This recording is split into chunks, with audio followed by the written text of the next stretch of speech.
things of note over the last 12 months or so, you have a number of major countries that have developed cybersecurity strategies at high levels. There is a ITU treaty conference which is actually meeting right now, at which this is being discussed. それ以外にも各国主要なこの国々が対極的な形でのサイバーセキュリティの戦略の構築をしております。これが各12ヶ月の中での動きでもありますし、この ITU のトリティといたしましては現在のちょうどですね、こちらも開催中です。The common criteria community, which is basically sort of the 20 major security intelligence agencies of the world, are cooperating, as is there's a new NATO activity that's occurring. There are a number of mandates for forensics, for criminal and cyber attack kinds of information that have been established. And lastly is a kind of intriguing one, which is the court systems of the world are realizing that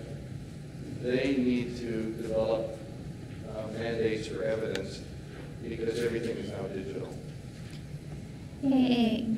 引き続きこの CCTV ですけれども、20カ国20の団体がこちらの方に加盟してさまざまな活動の強化をしておりますし、 NATO の活動に関しても同様となっております。それ以外でもさまざまなモバイルのフォレンジックに関する付託というのも出ておりますし、こちらの方も進展しております。サイバーアタックに関しましての刑法上の処理の方法というのもこちらの方に含まれますし、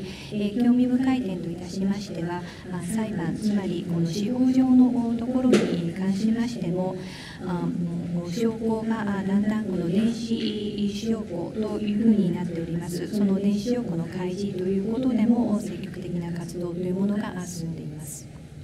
The bottom line is it's all about structured exchange of information. 最終的にはですね、この構造化されたこの情報の交換がまさにですね、ここで関連してくると言っていいと思います。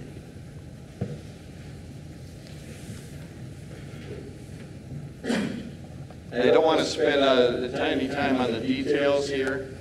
but there are other major infrastructure developments occurring. One of them is the obvious, if you've got a smartphone, we're moving to an application-based infrastructure. In the internet routing world, there is a new protocol configuration architecture that's being created called LISP that re-architects basically the IP infrastructure. There is no surprise. This is hard for the West to deal with, but the world is rapidly moving towards what I call an Asia-Pacific centricity, and at the sort of user level, we're moving obviously to a world of global nomadic centricity as well.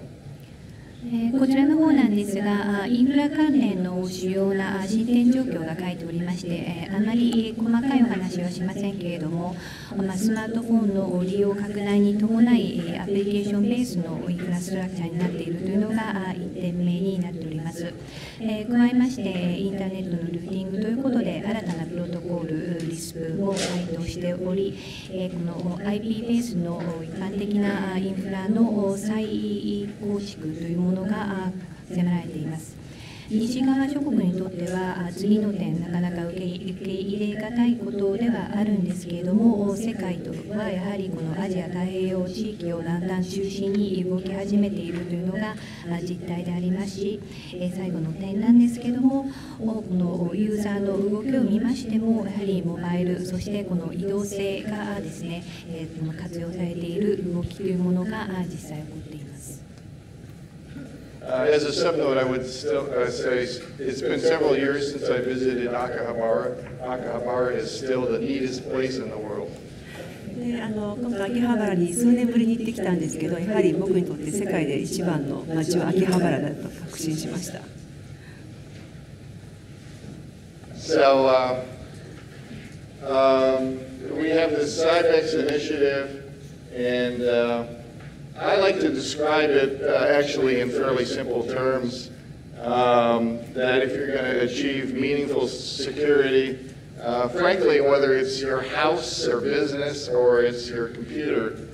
you've got to lock down the integrity of the system, you've got to watch for undesirable incidents, and then when things happen, you need to capture, analyze, and process the forensics. So that's sort of what we're basically dealing with, and we created this framework to achieve those things. でサイベックスの活動につきましては、いくつかイニシアチブがあっていろいろと説明はできるんですけども、一番端的に申しますとですね、いかにして、これを守るのが家庭であっても家であっても、あるいはビジネスであってもコンピューターであっても共通だと思うんですけども、意味のあるセキュリティを実行するためにはいかにしてシステムの完全性を担保していくのか、それを固めていくのかということが何よりも重要である。そして思わしくない何かインシデント事件が発生した場合にはそれに対してしっかりとその状況を見極めるということ、そして、その事象に対しましての適切なフォレンジックを実行するということで、まずその事象の補足、そして分析、そして情報の処理といったものを徹底して行うということに、端的にはなるかと思います。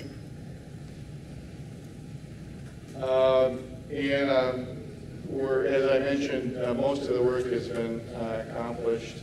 by borrowing on activity ongoing within the existing systems assurance, incident response, and intelligence surveillance communities. I should mention also that actually one of the kind of global leaders actually in this area, particularly of systems assurance,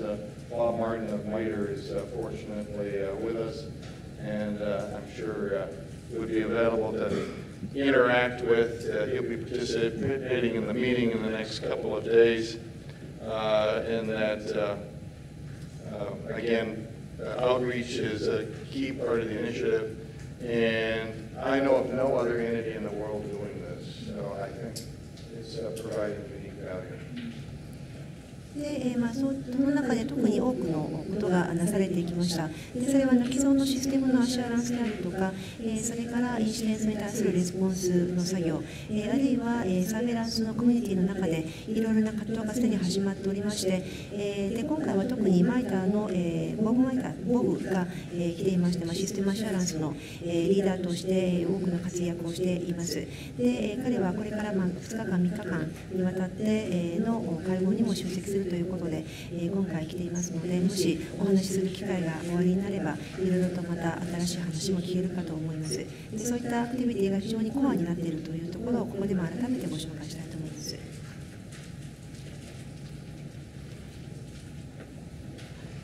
Without going into the details, this is the basic model, which is a kind of classic OASIS information exchange model is what we're attempting to accomplish. ですね、これは比較的単純なモデルなんですけども、典型的なクラシックなオアシスの、情報のエクスチェンジモデルということでご紹介します。It's simply doing these things to get the information in a trusted fashion, one entity to another. で真ん中にあること、いろいろな活動を行うことによって、信頼できる情報をですね、一つのエンティティから他のエンティティに渡すことができるということで、信頼される、情報の共有の措置を作るということになります。It's also convenient in avoiding the politics. We don't care about what happens in boxes on those other sides. We just want to get the information between two entities. でその間でいろいろな政治的な力学が動いてはいますけれども、我々としては、2つのエンティティの中で信頼できる情報が共有できるということが重要であるので、片側の方で行われているいろいろな政治的な動きというのは意識しなくても良いという大きなメリットがこのモデルからは得られると考えています。This is another way of looking at the construct, which was actually conceived and contributed by NICT, and it is the sort of first and only ontology for identifying the parties in the information and the exchanges associated with cybersecurity. ですね、こちらの方は、ニクティの方から、提供されておりますコンストラクトなんですけども、サイバーセキュリティに関連した、情報あるいはそれに対する情報の交換、情報共有ということで、どういったその当事者が関わっているのかということで、一応オントロジーとしてまとめた唯一で、そして初めてのものということでご紹介しております。Again, the whole idea is to get the world, to the extent we can, on a common page as to what this is about. これは我々の中でできる範囲で、できるだけ情報に対しての一位の意味を持つためにはどうしたらいいのかという仕組みを施行した結果としてこのようなオントロジーが出来上がったと考えています。It does start to get complicated, and I think there's some translations into Japanese of the draft specification, so you have it available to read. ですね、一応ちょっとこの辺りから複雑になってしまうかもしれませんが、ドラフトのスペックについては日本語化が行われていると聞いておりますので、必要ならばそういったものもお読みいただけるようにはなっております。What we did is adopted this kind of cluster approach, that there are a set of specifications to provide capabilities related to vulnerability and state exchange, for evidence, information, and heuristics exchange, for evidence exchange, and then we have a kind of interesting, important outlier that has to do with understandings of the terms and conditions associated with the exchange of the information. これが我々が取っておりますクラスターアプローチなんですけれども、いくつかのステート、そして、そのエクスチェンジのクラスターというものがありまして、それぞれの脆弱性であるとか、それに、伴う、パターンであるとか、それから情報の交換について、イベント、そしてインシデント、それから経験則といったものがエクスチェンジのクラスターになっています。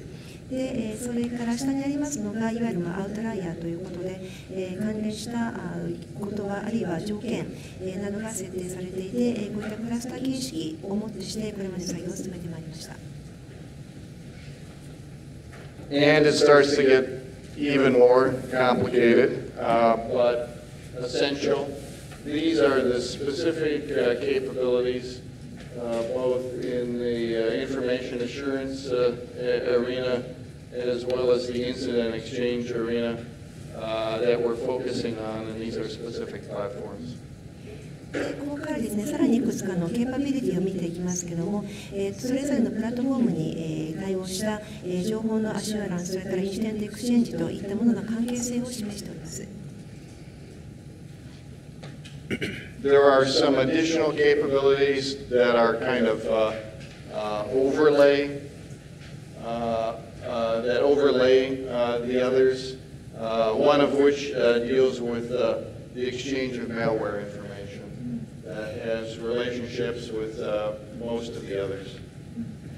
でもう他に追加のいくつかの、ケーパビリティというのがありまして、オーバーレイしているものがありますけども、例えば、他のものと関連しているということで、MRA の情報の交換といったものは、オーバーレイに相当する、追加的なケーパビリティとなっています。It's worth noting that the initial version of this capability was actually released by MITRE, I think, within the last week. でこのバージョンにつきましてはですね、最新鋭のものがおそらく先週だったと思うんですけども、ケーパビリティのこちらのバージョンがマイターによって発行された